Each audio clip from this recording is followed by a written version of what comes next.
നമസ്കാരം.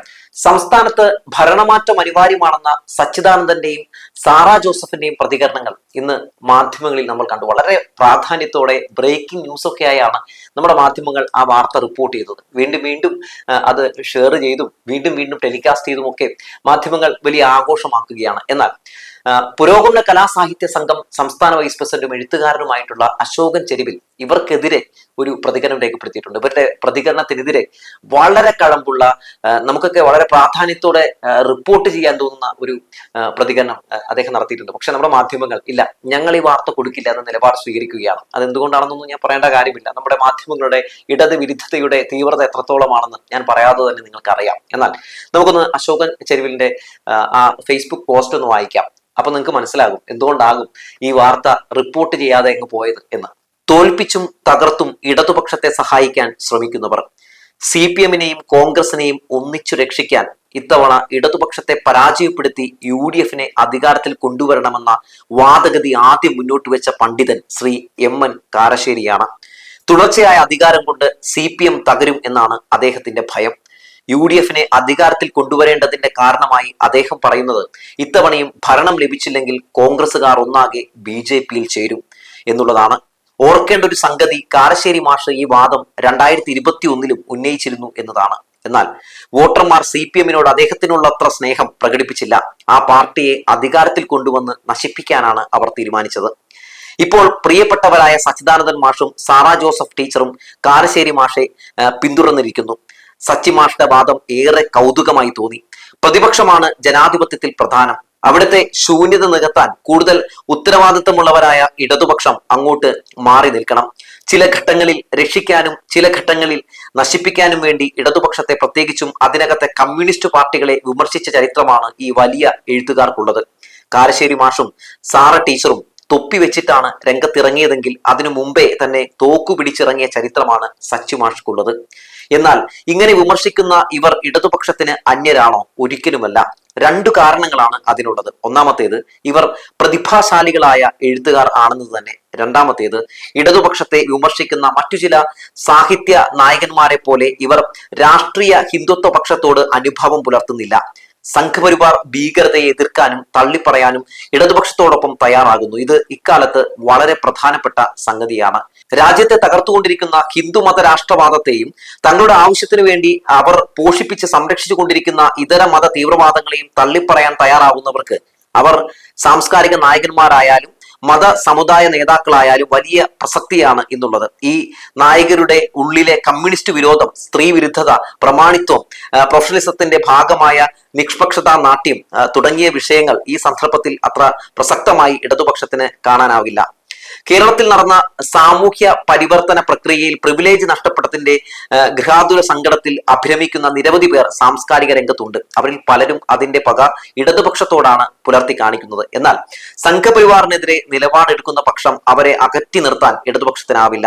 ഇടതുപക്ഷത്തെ നിരന്തരം വിമർശിക്കുന്ന സാംസ്കാരിക നായകർക്ക് എന്തുകൊണ്ട് പുരസ്കാരം നൽകുന്നു, എന്തിന് അവർക്ക് അക്കാദമി സ്ഥാനങ്ങൾ നൽകുന്നു എന്ന ചോദ്യം ഉയർന്നു വരുന്നുണ്ട്. ഇടതുപക്ഷ പുരോഗമന പ്രസ്ഥാനം എഴുത്തുകാരെ ആദരിക്കുന്നത് അവരുടെ പ്രത്യക്ഷ രാഷ്ട്രീയ അഭിപ്രായങ്ങളെ മുൻനിർത്തിയല്ല, സർഗാത്മക സംഭാവനകളിലൂടെ അവർ മുന്നോട്ട് വയ്ക്കുന്ന മാനവികതയെ പരിഗണിച്ചാണ്.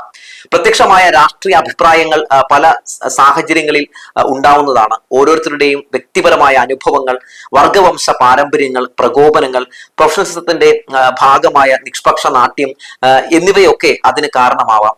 അവയല്ല കൃതികളിലൂടെ എഴുത്തുകാർ മുന്നോട്ട് വെക്കുന്ന മാനവികതയാണ് പ്രധാനമെന്ന് ഇടതുപക്ഷ സാംസ്കാരിക പ്രസ്ഥാനമായ പുരോഗമന കലാസാഹിത്യ സംഘം പെരുമ്പാവൂരിൽ 1992-ൽ പ്രമേയം പാസാക്കിയിട്ടുള്ളതാണ്.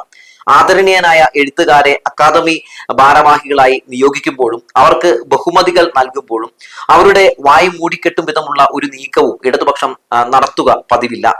രാഷ്ട്രീയ വിമർശനങ്ങൾ ഉന്നയിക്കുമ്പോൾ സംവാദാത്മകമായി അതിന് കൃത്യമായ മറുപടി പറയുമെന്ന് മാത്രം. ഇത് ഒരു ഇടതുപക്ഷ സാംസ്കാരിക നയമാണ്. എന്നാൽ ഈ നയമല്ല UDF-ന് ഉള്ളത് എന്ന് അവർ തെളിയിച്ചിട്ടുണ്ട്. അഴിമതിയെ വിമർശിച്ച അക്കാദമി വൈസ് പ്രസിഡന്റ് ബാലചന്ദ്രൻ വടക്കേടത്തിനെ കഴിഞ്ഞ UDF സർക്കാർ അച്ചടക്ക നടപടിയെടുത്ത് പുറത്താക്കുകയാണ് ഉണ്ടായത്. അദ്ദേഹം അക്കാദമിക്ക് മുന്നിൽ അന്ന് സത്യാഗ്രഹം നടത്തി. 1984 ലോക്സഭാ തെരഞ്ഞെടുപ്പിൽ ആലപ്പുഴ ലോക്സഭാ മണ്ഡലത്തിൽ വക്കം പുരുഷോത്തമനും സുശീല ഗോപാലനുമാണ് മത്സരിച്ചത്. വ്യക്തിബന്ധത്തിന്റെ പേരിൽ അന്ന് തകഴി ശിവശങ്കരപിള്ള വക്കത്തിനു വേണ്ടി സംസാരിച്ചു. അന്ന് PG പറഞ്ഞ വാക്കുകളാണ് ഓർമ്മയിൽ വരുന്നത്.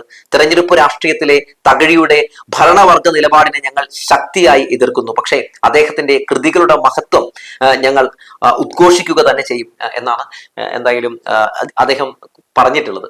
എന്തുകൊണ്ടാകുമല്ലേ ഈ ഒരു ഇത്രയും വളരെ കാമ്പുള്ള പ്രാധാന്യമുള്ള ഒരു വാർത്ത നമ്മുടെ മാധ്യമങ്ങൾ റിപ്പോർട്ട് ചെയ്യാതെ പോയതെന്ന് ചോദിച്ചാൽ, നമ്മുടെ മാധ്യമങ്ങൾ ഇവിടെ ഒരു ഇടത് തരംഗം ഉണ്ടെന്ന് അറിഞ്ഞിട്ടും അതില്ല എന്ന് വരുത്തി തീർക്കാൻ കിണഞ്ഞ് പരിശ്രമം നടത്തുകയാണ്. ഞാൻ ഇന്നലെ ഒരു വാർത്ത എടുക്കുന്നതിന്റെ ഭാഗമായി സഞ്ചരിക്കുന്നതിനിടയിൽ എനിക്കൊരു കൗതുകം, അതായത് പൊതുവെ എന്താണ് ഈ മാധ്യമങ്ങളൊക്കെ ഇടതുപക്ഷത്തിനെതിരെ ഇല്ലാത്ത പെരുന്നുണകൾ പറഞ്ഞുകൊണ്ടിരിക്കുകയാണ്. അപ്പൊ ഇതൊക്കെ ഈ ജനങ്ങളെ ബാധിച്ചിട്ടുണ്ടോ എന്നറിയാൻ വേണ്ടി ഞാൻ പോകുന്ന വഴിയിൽ ഒരു നല്ല പ്രായമായിട്ടുള്ള ഒരു മുത്തശ്ശിയെ കണ്ടു. ആ മുത്തശ്ശിയോട് ഞാൻ ചോദിച്ചു, ഇടതുപക്ഷത്തെ കുറിച്ച് എന്താണ് പറയാനുള്ളത്? ഈ സർക്കാരിൽ നിങ്ങൾക്ക് വിശ്വാസമുണ്ടോ?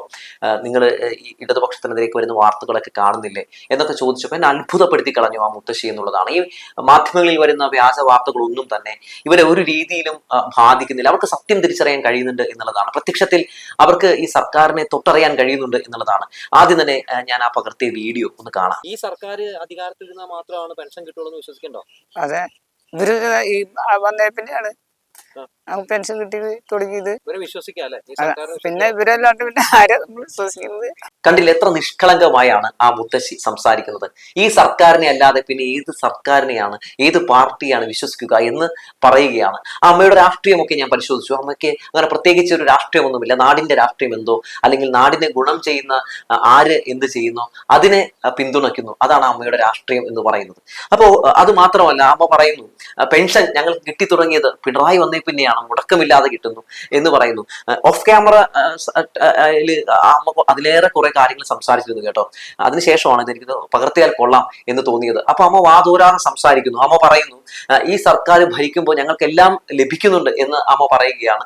ഈ സർക്കാർ തന്നെ തുടരട്ടെ എന്ന് ഈ അമ്മ പറയുകയാണ്. അപ്പൊ അമ്മയുടെ ഒപ്പം വേറെ കുറെ ആളുകളൊക്കെ ഉണ്ടായിരുന്നു. അവരുടെ അടുത്തും ചോദിച്ചപ്പോൾ സമാനമായ രീതിയിലുള്ള പ്രതികരണങ്ങളൊക്കെയാണ് അവരൊക്കെ പറഞ്ഞ് കേട്ടത്. മാത്രമല്ല ഞാനപ്പോൾ ചോദിച്ചു, ഈ മാധ്യമങ്ങളിലൊക്കെ വരുന്ന വാർത്തകളൊക്കെ നിങ്ങൾ കാണുന്നില്ലേ, അതിനെക്കുറിച്ചൊക്കെ എന്താണ് പറയാനുള്ളത് എന്ന് ചോദിക്കുമ്പോൾ അവർ പറയാണ്, ഞങ്ങൾ ഈ സർക്കാരിനെ അനുഭവിച്ചറിയുന്നുണ്ട്, അതുകൊണ്ടൊക്കെ തന്നെ ഞങ്ങൾ മാധ്യമങ്ങളിൽ വരുന്ന അത്തരം വ്യാജ വാർത്തകൾക്ക് ചെവി കൊടുക്കുന്നില്ല എന്നാണ് പറയുന്നത്. ശരിയാണ്, 2021 നമ്മുടെ മാധ്യമങ്ങൾ ഏതൊക്കെ രീതിയിലുള്ള പല കടന്നാക്രമണങ്ങളാണ് ഇടതുപക്ഷ ജനാധിപത്യ മുന്നണി സർക്കാരിനെതിരെ നടത്തിയത്. പിണറായി വിജയൻ സർക്കാർ ഇനി അധികാരത്തിൽ വരില്ല എന്ന് അവർ വിധി എഴുതിയ കാഴ്ചയൊക്കെ നമ്മൾ കണ്ടു അല്ലെ. എന്നാൽ ഒന്നാം പിണറായി വിജയൻ സർക്കാർ നേടിയതിനേക്കാൾ കൂടുതൽ സീറ്റിൽ 99 സീറ്റിലാണ് രണ്ടാം പിണറായി വിജയൻ സർക്കാർ അധികാരത്തിൽ വന്നത്. രണ്ടാം പിണറായി വിജയൻ സർക്കാരും ജനങ്ങളെ പൂർണ്ണമായി സംതൃപ്തിപ്പെടുത്തിക്കൊണ്ട് അടുത്തൊരു തെരഞ്ഞെടുപ്പിനെ അഭിമുഖീകരിക്കാൻ നിൽക്കുമ്പോൾ നമ്മുടെ മാധ്യമങ്ങളെല്ലാം തന്നെ കടന്നാക്രമണം നടത്തുകയാണ് ഇടതുപക്ഷത്തിനെതിരെ. എന്തിനു വേണ്ടിയെന്ന് എനിക്ക് ഇപ്പോഴും മനസ്സിലാകുന്നില്ല. നാടിന് നന്മ ഉണ്ടാകുന്ന, നാടിന് ഗുണമുണ്ടാകുന്ന ആളുകൾ ഭരിക്കട്ടെ അല്ലെങ്കിൽ തുടരട്ടെ എന്ന നിലപാടല്ലേ സ്വീകരിക്കേണ്ടത്. എന്നാൽ ഇവിടെ മാധ്യമങ്ങൾ പ്രതിപക്ഷത്തിന് വേണ്ടി അല്ലെങ്കിൽ UDF-ന് വേണ്ടി, BJP-ക്ക് വേണ്ടി വിടുവേല ചെയ്യുന്ന കാഴ്ച കാണുമ്പോൾ ഏറെ സങ്കടം തോന്നിപ്പോവുകയാണ്.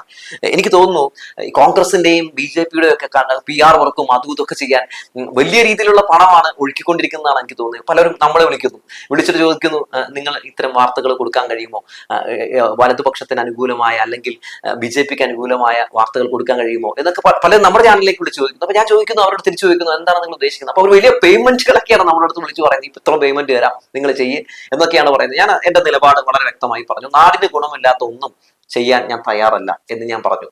പൈസക്ക് മുകളിലല്ല, അല്ലെങ്കിൽ പൈസ കൊണ്ട് നമ്മളെ വിലക്ക് മേടിക്കാൻ കഴിയില്ല എന്ന് ഞാൻ അവരുടെ അടുത്ത് പറഞ്ഞു. നമുക്കങ്ങനെ അവരുടെ കയ്യിൽ നിന്ന് പൈസ കിട്ടി നുണ പ്രചരിപ്പിച്ച് നാടിന് നുണയന്മാർക്കും ഈ നാടിന് ഗുണമില്ലാത്ത ആളുകൾക്കും ഒക്കെ അങ്ങ് തീരെഴുതി കൊടുക്കാൻ കഴിയില്ല. അതുകൊണ്ടൊക്കെ തന്നെ നമ്മൾ സ്വീകരിച്ച നിലപാട് സത്യത്തിന്റെ നിലപാടാണ്.